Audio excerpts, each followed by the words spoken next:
Welcome back to In Their Boots. With us now is this week's expert. She's the director of Operation Homefront Village of San Antonio, a group that provides free transitional housing for veterans of Iraq and Afghanistan who've been wounded and their families. Miss Gracie Broll. Gracie, thanks for being a part of the show today, and welcome to In Their Boots.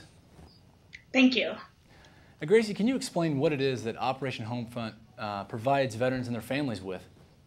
What we provide the families and veterans is the tools that they need to move on with their lives when they're transferring from the military world to the civilian world. Is there a wide array of things that you do, or very specific things?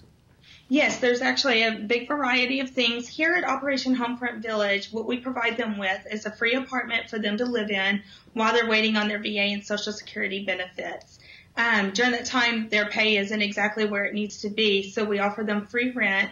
All of their bills are paid, cable, internet, and everything else. We also set up financial counseling for them, one-on-one budgeting, one-on-one investment classes, and a lot of different other classes that are available for them.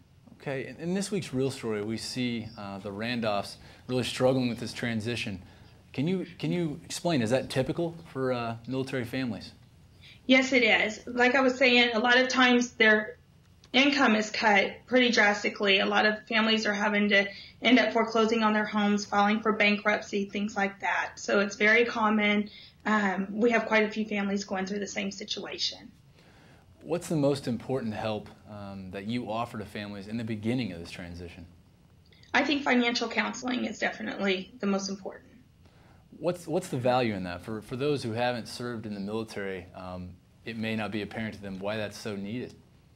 Okay, I think what it is, a lot of times they get their money from their injuries and they're not knowing where to invest that money, not quite understanding where to put the money that they're getting. So we try to help them learn different places to invest it and just how to set it up on a monthly budget for them as well. It was a big transition for me to not have a steady paycheck and to now have to pay for housing. And there's a lot of things that I think people coming right out of high school or being younger and joining the military, they never experience civilian life on their own until they're on the backside of their service. How do your programs help people in that transition? What we're doing here is not only are we offering the counseling that I was talking about financially, but we're also helping with resume writing, job fairs, programs like that, even interviewing techniques to get them prepared to go out into the civilian life. What's the average amount of time that a family spends? That actually varies on a case-by-case basis. Sometimes families start receiving their benefits in as little as 4 months. Sometimes it can take a year, even a year and a half. It just depends on the family. Since your involvement there, what's been the biggest surprise to you that families aren't prepared for on their way out of the military? I think they're not prepared to basically just getting back into the civilian world. I think it's a very hard transition on them. They're not prepared financially on what they need to do, what jobs they're looking at, what they're interested in, what career turn to take. Your operation there, what are some ways that people can get involved to help out, whether that's financial donations or volunteering? Can you explain how people go about that? Yes, definitely volunteer, whether it's volunteering with a talent that you have, time that you have. Financial donations are very much appreciated. That way we can keep things like Operation Homefront Village going.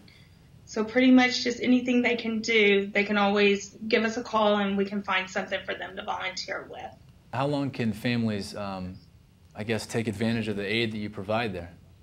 It just depends. Until they feel comfortable going back into the world, usually about a month or two after they start receiving both their Social Security and their VA benefits. So we welcome them until we can just get them back on their feet again. Okay. So each situation is going to be a little bit different. Now I know you focus on injured veterans and their families on the transition. As far as the severity of injuries, does Operation Homefront Village have facilities to accommodate a veteran, let's say, that's in a wheelchair? Yes, we do. Actually, the management company here has been very helpful as far as getting ramps for anyone who needs a ramp, handicap parking, shower rails in the shower. So anything we've asked for, we've definitely gotten. So Gracie, during your work there, do you find yourself getting close to the families that come through and take advantage of the aid that you offer? I do. I think all the families here pretty much feel like one big family, so I definitely feel close to them. And the community that's there, not only are they provided with a roof, but they're surrounded by other people with common experiences. Can you talk about the value in that? Yes, I think it's good to have them. They all have something in common. We do different discussion groups to where they all come together. A lot of times we have the families just sit outside and join each other and talk about what they have in common. So not only in the discussion groups that we have here and the support groups, but also just whenever they're out and about talking to their neighbors. Can you talk about some of your success stories with families that have come through? I can. I can't think of any off the top of my head, but definitely there's some. We have a family here that severe PTSD case, which is the post-traumatic stress disorder. Through being here, we were able to put him in an inpatient facility and take care of his family while he was there. He has returned home, doing great.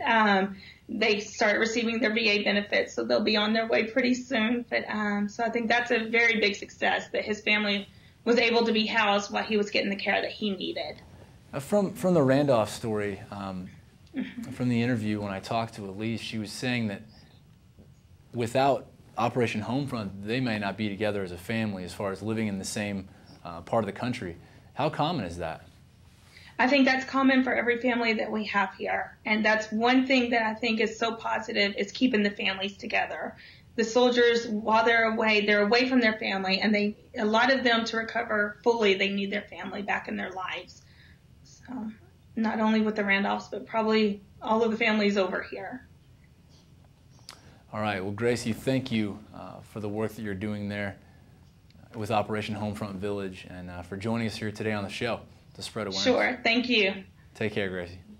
Sure.